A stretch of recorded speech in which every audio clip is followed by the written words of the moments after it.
Welcome to Castles to Cauldrons, where every journey starts with a little bit of magic.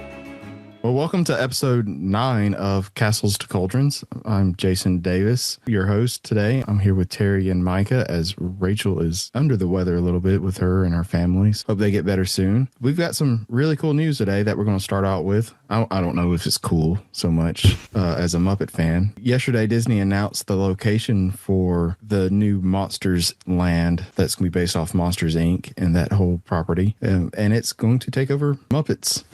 The Muppet Courtyard. Yeah, what's y'all's thoughts on that? I knew it was one of two places. It was either going to be like Launch Bay, which to me made more sense to put it over there, or it was going to be Muppet Courtyard. And now we know for sure that it's now Muppet Courtyard. So that's it's kind of sad. It's one of those things. I think Muppet Vision 3D is a really fun show to go sit down and watch. It's a good spot to go for air conditioning, and there's just not, a lot of Muppet stuff in Disney. So I really enjoyed when we were there to get to go watch that. But I'm also excited for Monstropolis to be coming into Hollywood Studios with that new roller coaster, but still kind of sad that it's going to be going away. Kind of exactly what she said. Actually, last time we went, my nephews one's in middle school, one's in high school, and my kids wanted to see the Muppets, and they didn't want to, but we didn't have anything in the plan then. It was hot. So I was like, there's no wait. Literally come inside. They haven't seen it since they were children, like small kids. And the air conditioning break. And then they laughed during it. So it's not a must-do, quote-unquote thing. But I do. It's one of those things I think we all knew was coming because the Muppets haven't been, quote-unquote, popular in a really long time. They're a mainstay, but they haven't done anything big. And it was I feel like it was kind of pushed to the corner anyway. Muppets Land, unless you made an effort to go over there, you didn't happen to walk through Muppet Land. So I think we all knew it was coming. So I think I'm excited about, like you said, Monstropolis. I think it'll bring some life to that side of the park. But I hope they have some tribute to the Muppets somewhere else. They kind of keep the fountain or something like that is Muppety, or maybe an Easter egg, something or another they keep, to honor Jim Henson. And there's a Muppet legacy, as weird as that sounds. Well, I think also the Muppets are less popular because that's something that we grew up with. I was born in 89. So that's things that we grew up 85. With. So 80 and the kids though, nowadays, I bet if I ask my son, do you know who the Muppets are? He might even say no, because there's just, unless I go out of my way to put on a Muppet Christmas Carol or something like that, he might not ever actually watch it. I grew up with it.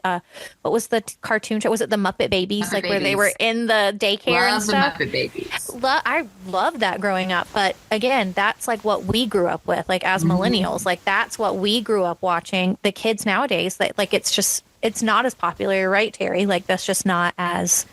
I think we already knew it was coming. I mean, it just. I'm going to call y'all out as bad parents. Travis knows what the Muppets are.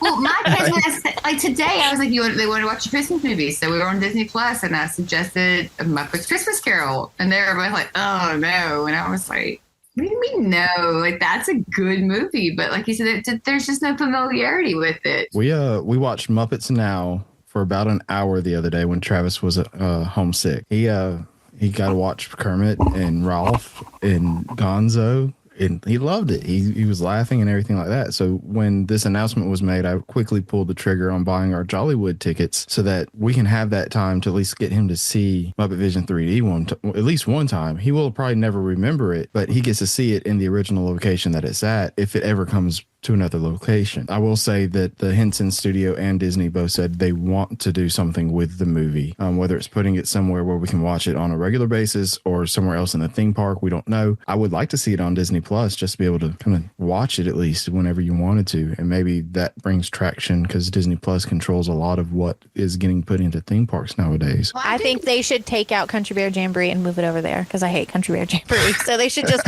move Muppets into Magic Kingdom. Well, one of the thoughts was that because they said they're going to keep the theater there, so there is going to be a show in Monstropolis. Maybe upgrade the Monsters Live floor, bring that over there, because why would you want monsters in Tomorrowland and in Hollywood Studios? So maybe bring the Muppets into Tomorrowland. I know they don't really fit, but nothing fits in Tomorrowland anymore. Right, that's just such a random group of things that are over there. Because technically, like, Buzz Lightyear doesn't really, they're like, yeah, he's a space ranger, but he's Pixar. Like, he's not really, like, Tomorrowland. That's all I could think of was that they're both kind of monsters, aliens. Yeah. Land. That's how they fit it in there. But has anything gone in where Stitch was? No. Since they closed that? I didn't think so. There's been rumors for years about a Wreck-It Ralph thing, but nothing's come to fruition. So if they pull monsters out of there, they're going to have to do something with Tomorrowland eventually because there's 2 empty buildings at that point. Yeah.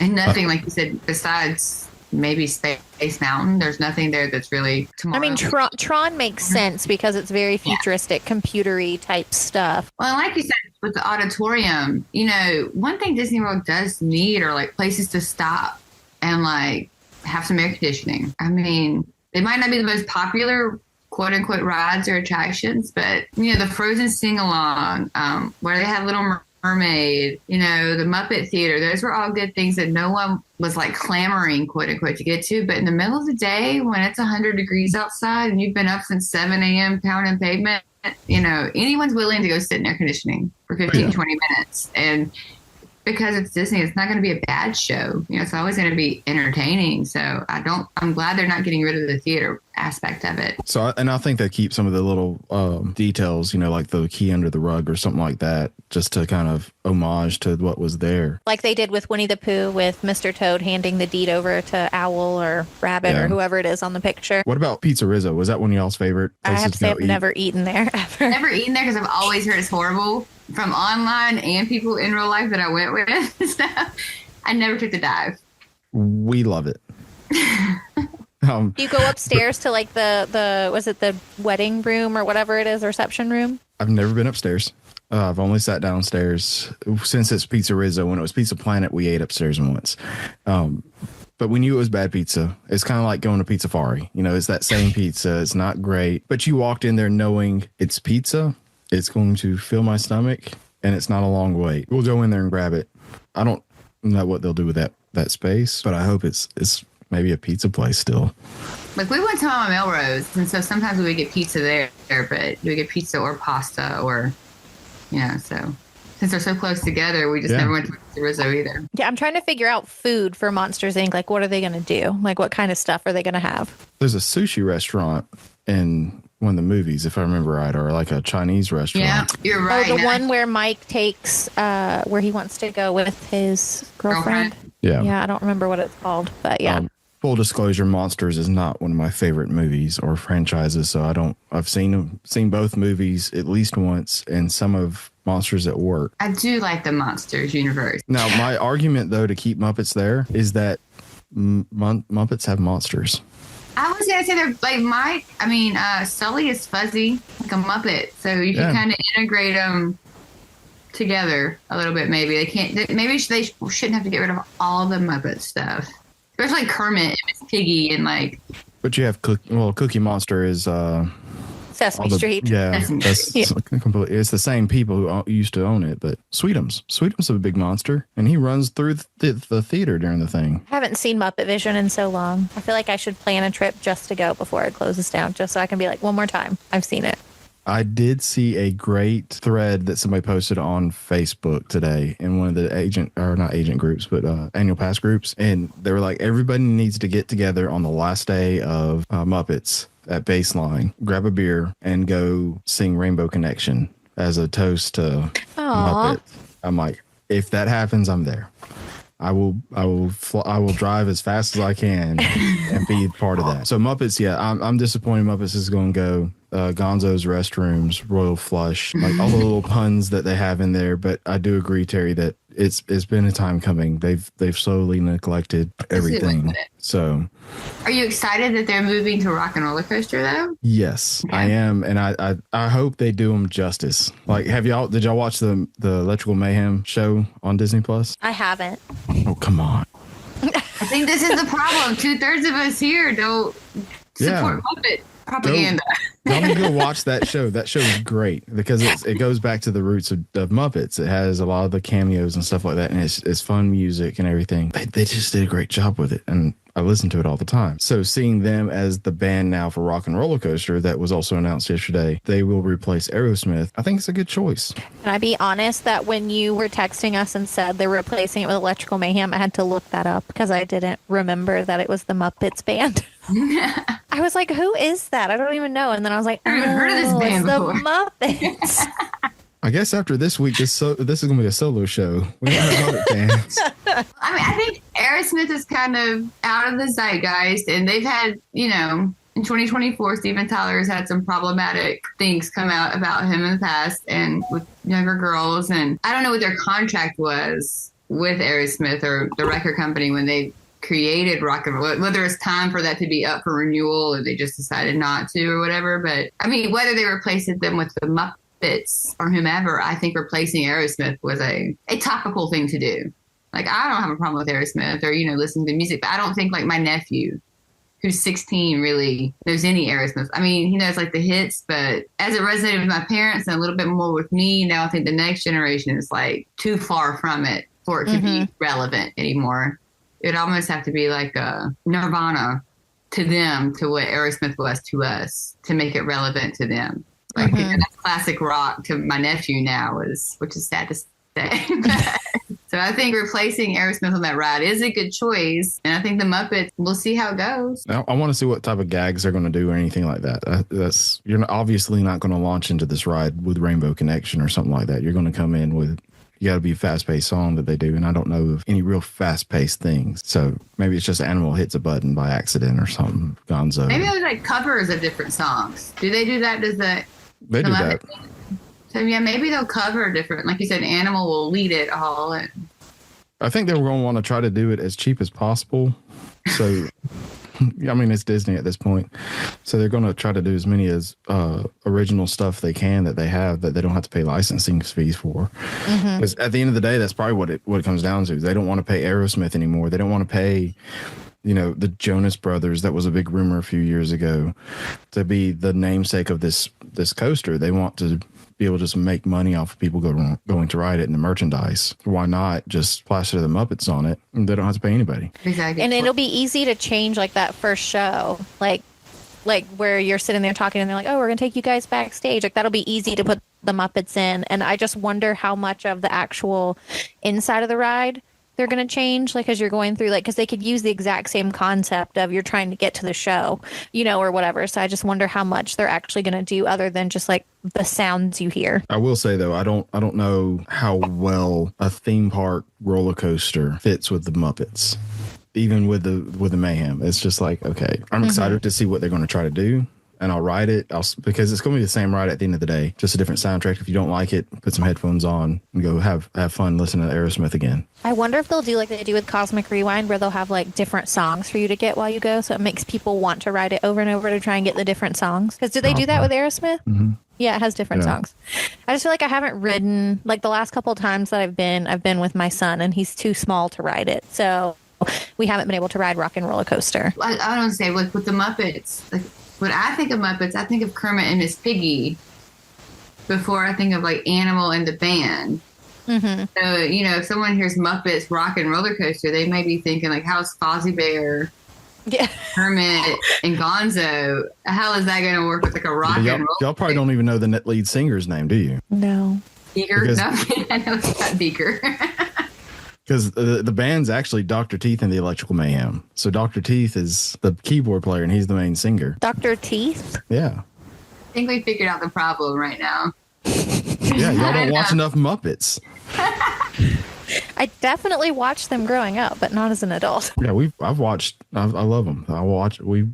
2011, we were there when it opened for the new one with Jason Segel. Now, we did watch that one recently, not that long ago. We watched it. And I think tonight we are watching A Muppet Christmas Carol because I was scrolling through Disney Plus earlier looking for a Christmas movie. And I was like, you know what? We don't need to watch that one. But then my son was like, I want to play video games. So he did that instead. There was a pretty cool discussion, too, that somebody pointed out.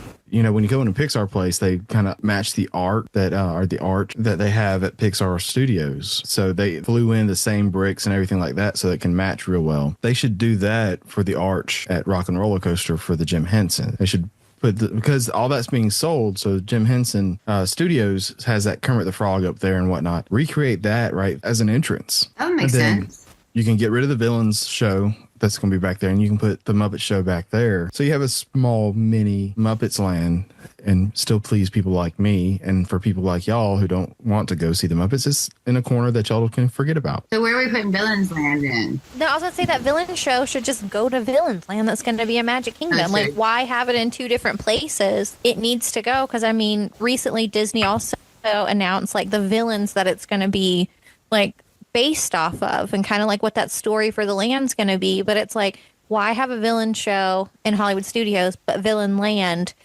in Magic Kingdom when you could just move that show to Magic Kingdom so you have another show?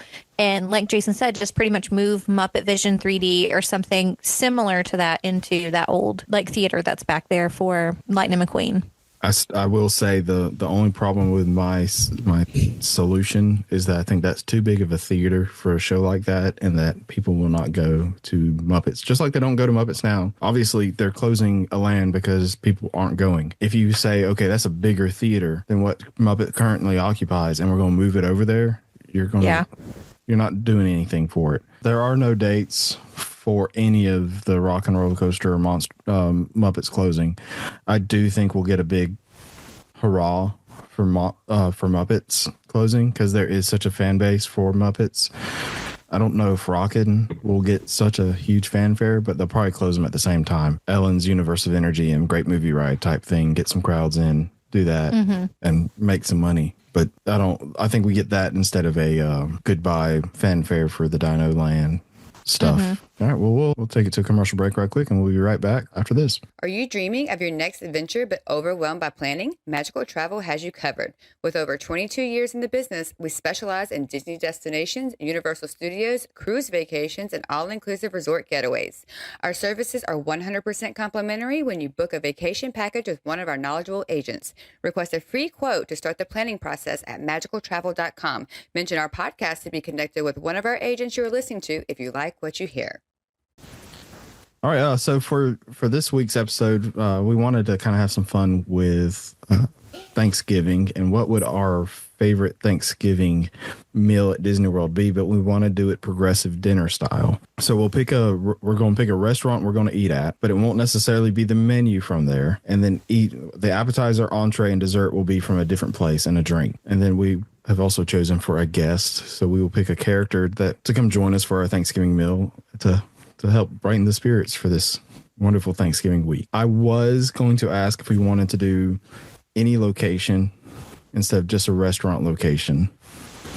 That's good because mine is a location and not a restaurant. Okay, that's fine. We can do that. In my list, I put a restaurant location.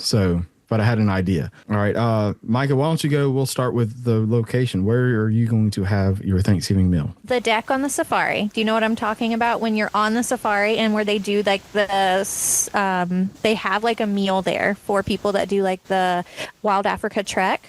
Yeah, it's in the savannah, right?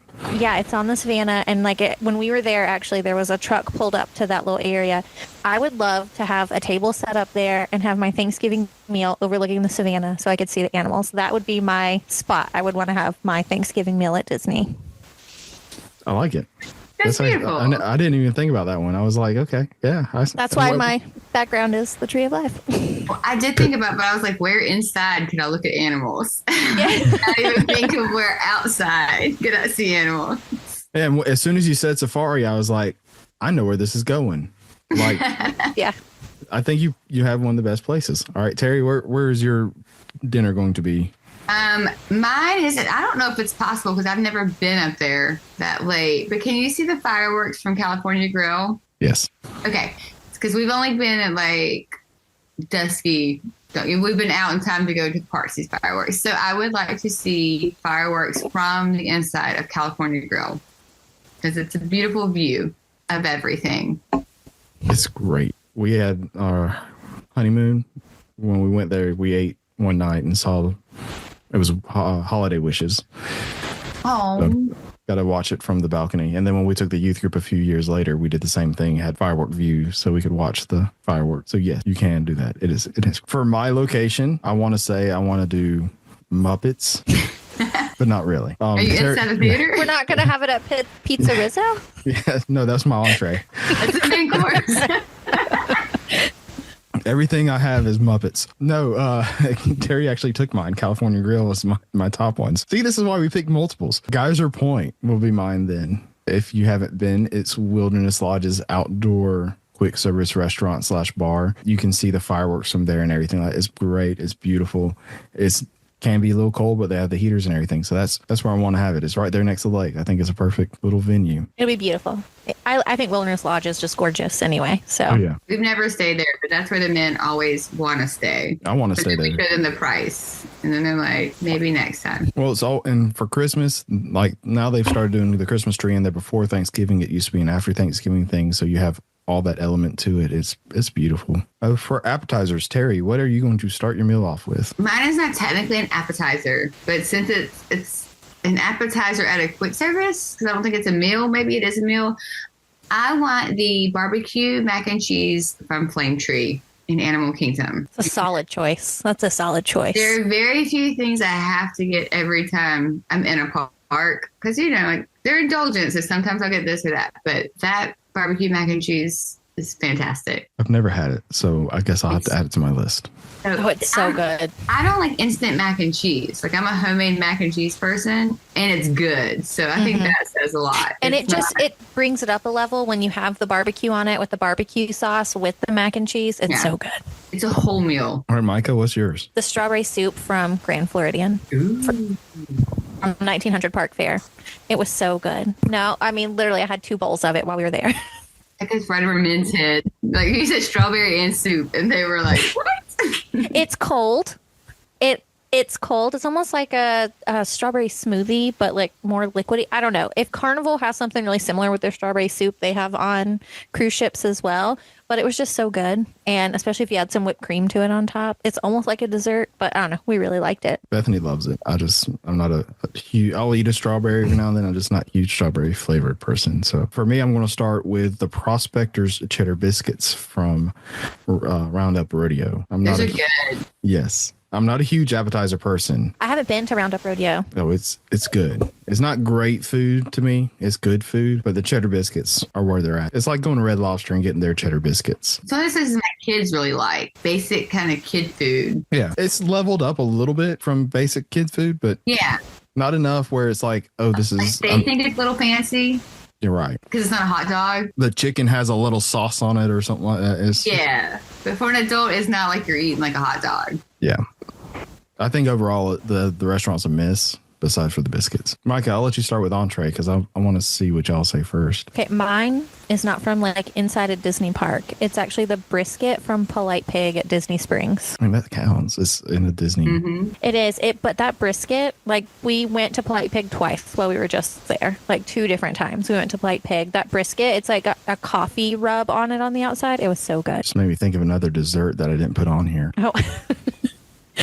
Because Polite Pig used to be the only place that sold something. Terry, what's your entree? My entree is the filet at Le Cellier. I hope that's how you say it. In Canada. All the truffle butter sauce and all that. And then I'm going to add the bonus mac and cheese side to their entree. There's a theme Extra here. mac and cheese. So your Thanksgiving plate, is it like just mac and cheese and a little bit of turkey or something? Hey, do you know what? When we go to my grandma's every year, she does the turkey and the stuffing, and then we have to bring everything else. I bring mac and cheese every year. So no one took mine. I'm glad. But one of mine on my list was a steak from Yachtsman because Yachtsman to me is better than Le Cellier. So, I've never been there, but I've heard I have to go. yeah, you have to go to Yachtsman. Any of their steaks are great. But my pick is any of the meat course from Ohana, but specifically more of the shrimp. I love their shrimp. It's the best flavor. When they come off right off the grill and they're hot, just love them. They're great. And when they had the pork and the chicken, and their steak is okay. It's not great. The shrimp is where it's at. I can eat the other stuff. Dessert, Terry. My dessert. Have you guys ever gotten the Celebration Mickey chocolate cake? No. No. Where's that one at? That you can order it anywhere. It's like the dome yeah. with the ears. Yes. Yeah, Yeah. we got one for Travis for his 2nd birthday. I love that thing.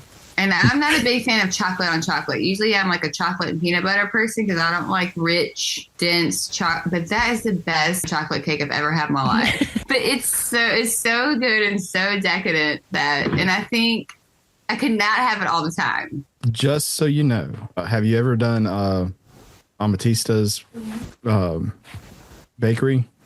No, because I'm not a big sweets person. That's why I shy away from it.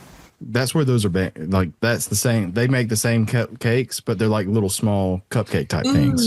So you can go in there Robert and get got that. me the Minnie Mouse one while we were there last time. Really good use of a snack credit because Yes. it's like $10 or $11 for that little tiny like dome cake that you can get there. You're talking about at Disney Springs, right? Yeah. Yeah, and it was like this little tiny chilled dome cake, and it was like $10 or $11, and we were able to use a snack credit for it. So it was a really good use of a snack credit. Amarettas. It's amarettas.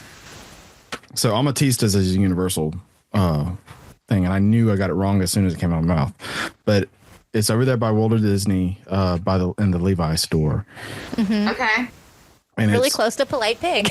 Yeah, but it's great, and that's where you get those little cups of our little cakes, and they have themed ones to like they usually do one for the movie that comes out, so they'll probably have a Moana one right now.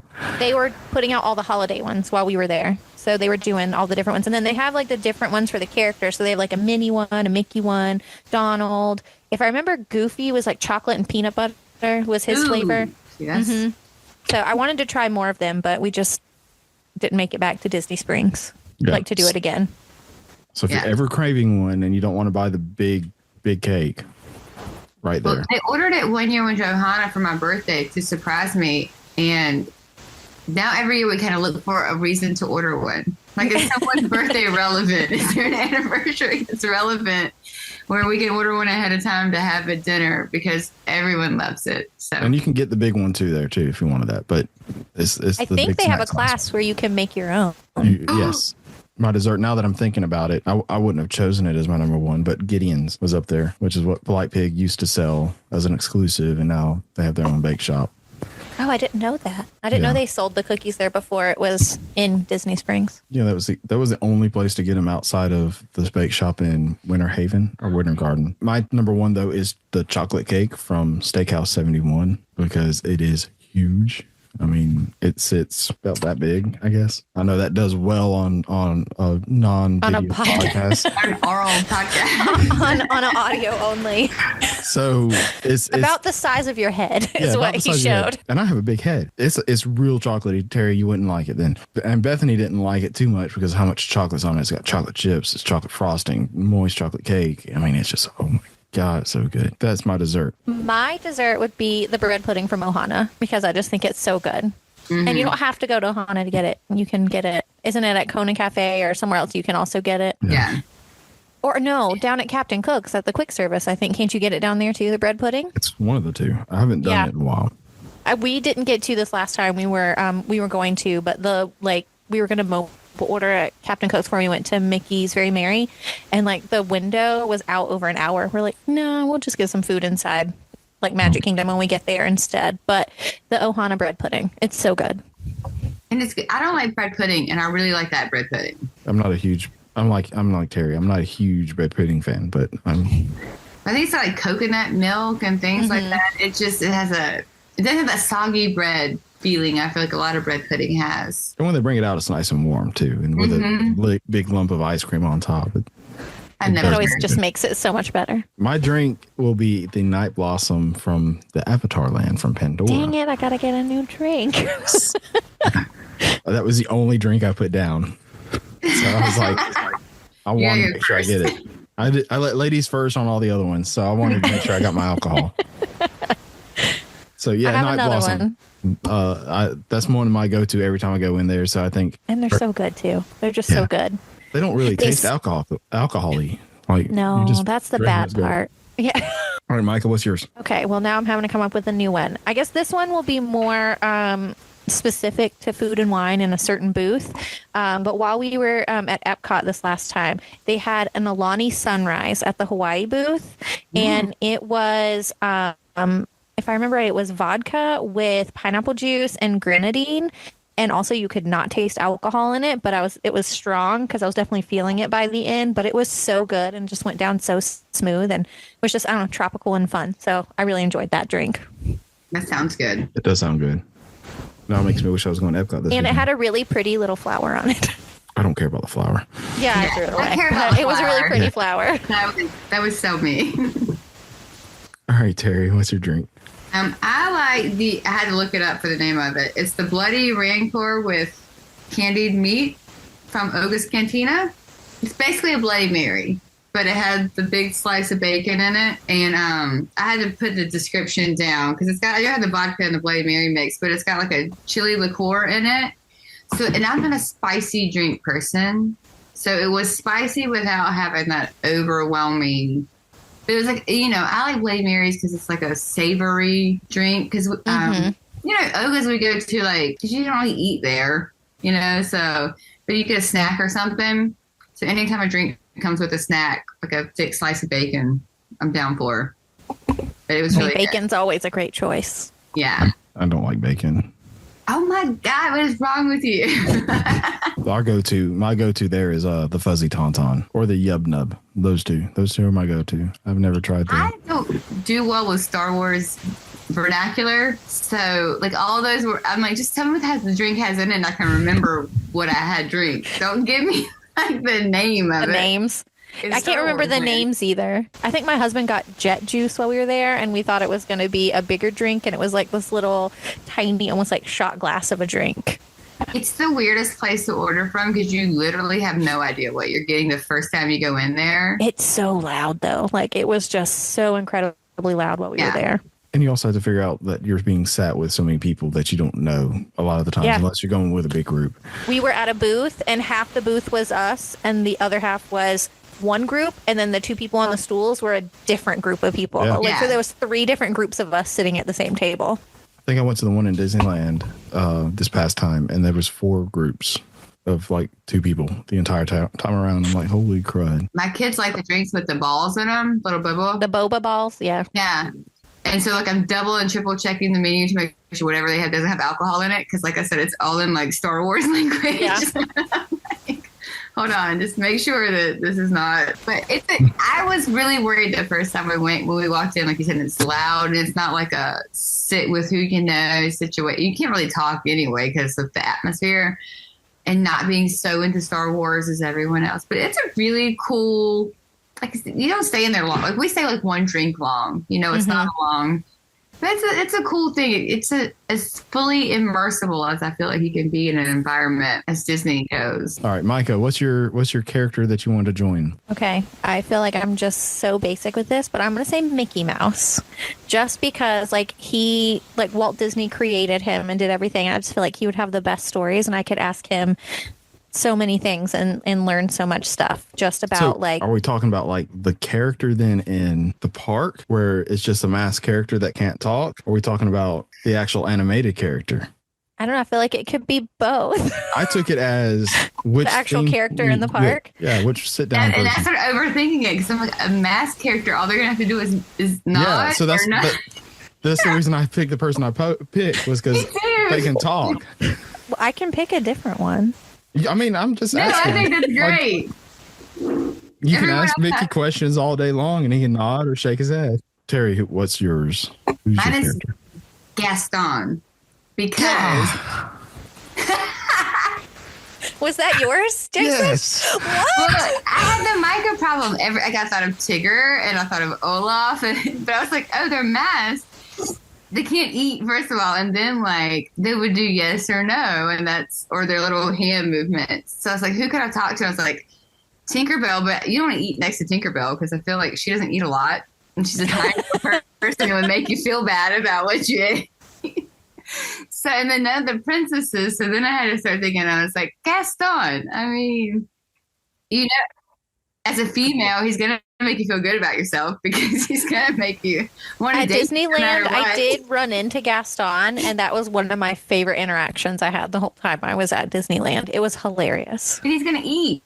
Like, he's not going to make you feel bad about eating because he's going to eat. He'll be like, "You want me?" Well, he'd never ask you to make. He would never make you a plate because it's Gaston. He'd definitely expect not. you to make his plate, but He yeah, probably he wouldn't eat all care. my food. So that's the reason I picked him, was because it's like I want somebody to talk to and that can talk back, and I want somebody that can be fun, because when you see the interactions that he has on with people, with guests, they're great. He's very sarcastic. He's very like, I had one where he talked about in the song, he talks about his, hair covers every last inch of his body or something like that, and like, but you don't have a beard, and he's like, because it doesn't look good or something. I'm like, but I'm more of a man than you because I have a beard.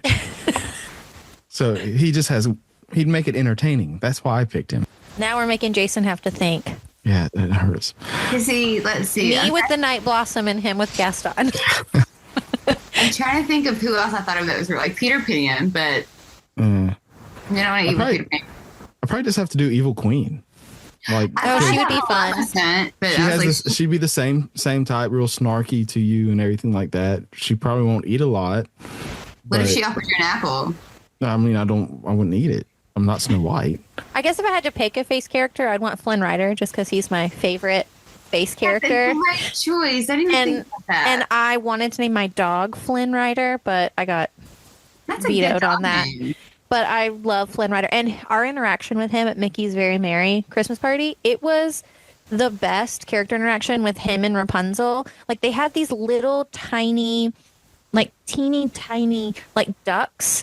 And while we were waiting to meet Cinderella and Prince Charming, they were running around that little room hiding those for the next people, like, to come in. They were like, where can we hide these? And they were just having the best thing and just had the best interaction with them. And Flynn Rider, I just think would be fun to have too. Like, he'd be fun to have at the dinner table.